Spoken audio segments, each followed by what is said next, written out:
Imagine standing in the middle of a dense jungle. Towering trees block the sunlight. Thick roots twist across the ground. Strange sounds echo through the forest.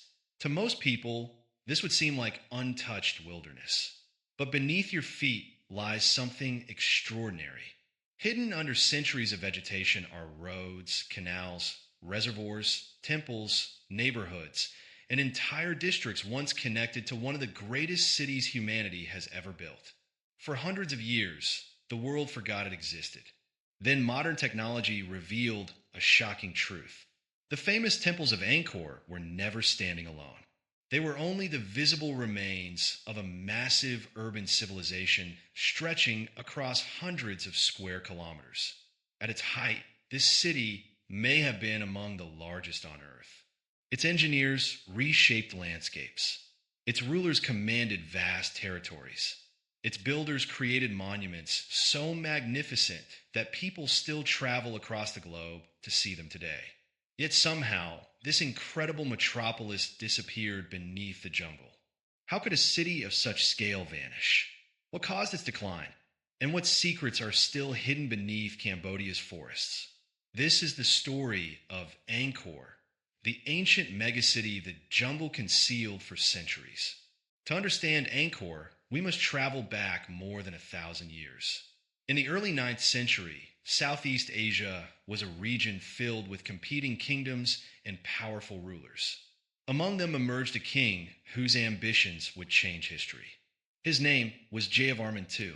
Around the year 802 CE, he declared himself a universal monarch and established the foundations of what historians now call the Khmer Empire.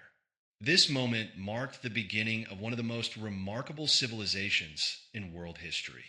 The Khmer rulers understood something incredibly important. Power depended on control. Control of land, control of people, and most importantly, control of water. Cambodia's climate alternates between wet and dry seasons. Rain arrives in abundance for part of the year, then disappears for months. Managing water meant managing agriculture. Managing agriculture meant feeding populations. Feeding populations meant building empires. The Khmer transformed this challenge into an opportunity. They began constructing reservoirs, canals, embankments, and irrigation systems on a scale rarely seen anywhere in the medieval world. Over time, settlements expanded. New temples were built. Roads connected distant communities. Economic activity flourished. What began as a royal center slowly evolved into something much larger. A vast urban landscape unlike anything most people imagine when they think of ancient cities. No discussion of Angkor would be complete without Angkor Wat.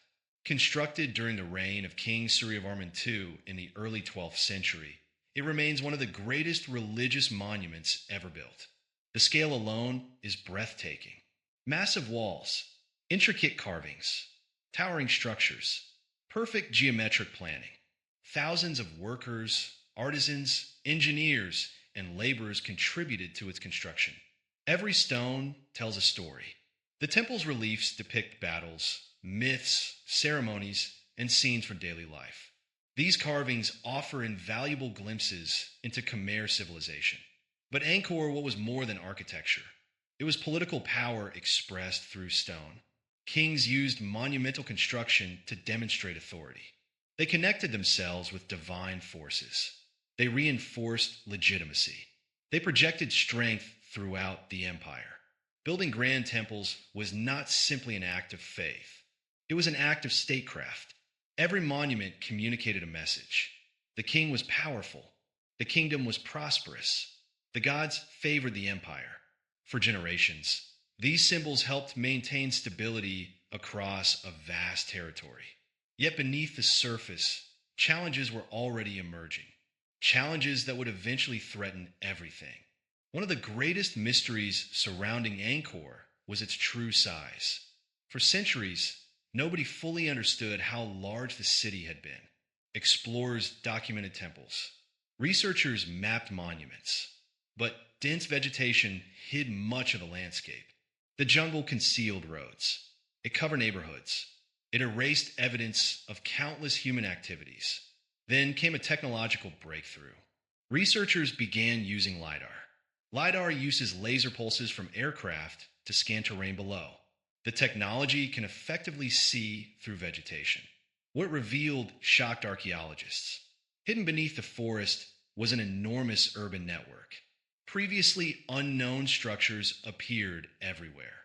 Ancient roads stretched across the landscape. Canals formed intricate patterns.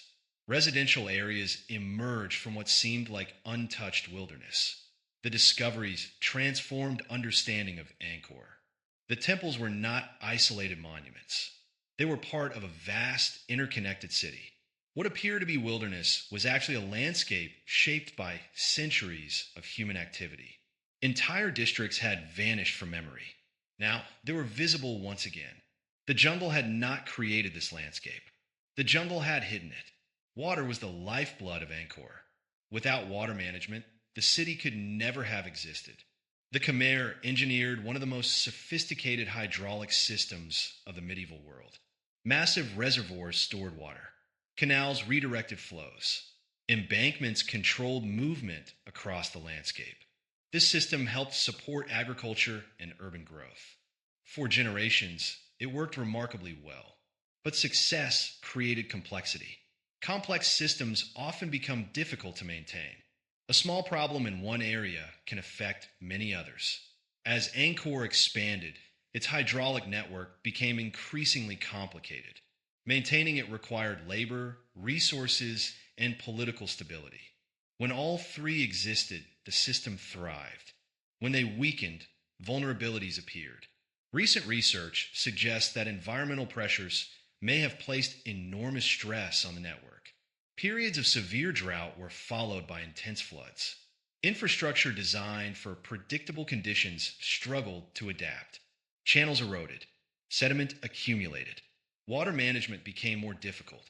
The very system that helped create Angkor's greatness may also have contributed to its decline. Great civilizations rarely collapse overnight. Decline often unfolds gradually. Small problems accumulate. Institutions weaken. Resources become strained. For Angkor, multiple challenges emerged simultaneously. Political competition increased. Regional rivals grew stronger. Trade networks evolved. Environmental pressures intensified. Maintaining a vast empire became increasingly difficult. Meanwhile, neighboring powers were changing. New political centers emerged. Economic opportunities shifted. The world around Angkor was transforming. Evidence suggests that populations may have begun moving toward other regions. Political influence became less centralized. The empire's foundations were no longer as secure as they once appeared.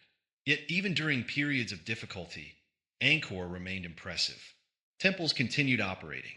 Communities persisted. Life did not suddenly stop. Instead, the city slowly transformed. The process was complex, and it would take generations to unfold. One event frequently associated with Angkor's decline occurred in the 15th century. Forces from the kingdom of Ayutthaya launched campaigns against Khmer territories. Historical records describe conflicts that affected the region. These wars placed additional pressure on an already stressed system. Some accounts suggest the capital was attacked and weakened. However, historians increasingly believe the story is more complicated than a single invasion. Civilizations rarely disappear because of one event alone. Military conflict may have accelerated existing problems.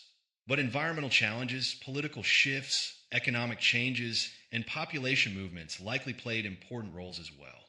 Eventually, political power shifted southward. New centers emerged. The old capital lost prominence. As fewer people maintained infrastructure, nature gradually reclaimed the landscape. Trees grew where roads once stood. Roots spread across stone surfaces. Buildings deteriorated. The jungle advanced. Generation after generation passed. The megacity faded from memory. Centuries later, explorers encountered magnificent ruins hidden among forests. The temples inspired awe. Travelers described massive structures emerging from vegetation. Artists sketched ancient monuments. Scholars began investigating their origins. Interest grew, research expanded, conservation efforts developed. Gradually, the world learned about Angkor. Yet even then, much remained unknown. Most observers focused on temples. Few understood the full scale of the urban landscape. Only modern archaeology would reveal the larger story. The city was not merely a collection of ruins. It was a sophisticated civilization, a megacity, a masterpiece of engineering, a testament to human ambition and creativity. Each new discovery continues to reshape understanding of its past, and there is still much to learn. Today, millions visit Angkor each year. They admire towering temples. They photograph ancient carvings. They walk through corridors built centuries ago. Yet many never realize they are standing within the remains of a vast urban world. A city once filled with families, merchants, workers, priests, and rulers. A city connected by roads and waterways. A city powered by one of the most advanced hydraulic systems of its time. For hundreds of years, the jungle concealed much of this story. But history has a remarkable way of resurfacing. Beneath the trees, beneath the soil, beneath centuries of silence, the evidence remained waiting. Waiting for archaeologists, waiting for technology, waiting for humanity to rediscover what had been forgotten. Angkor reminds us that even the greatest cities are not permanent. Empires rise, empires fall, nature returns, and sometimes the world's most extraordinary places can disappear from sight, only to be found again centuries later. The jungle hid this ancient megacity for hundreds of years, but it could never erase its story.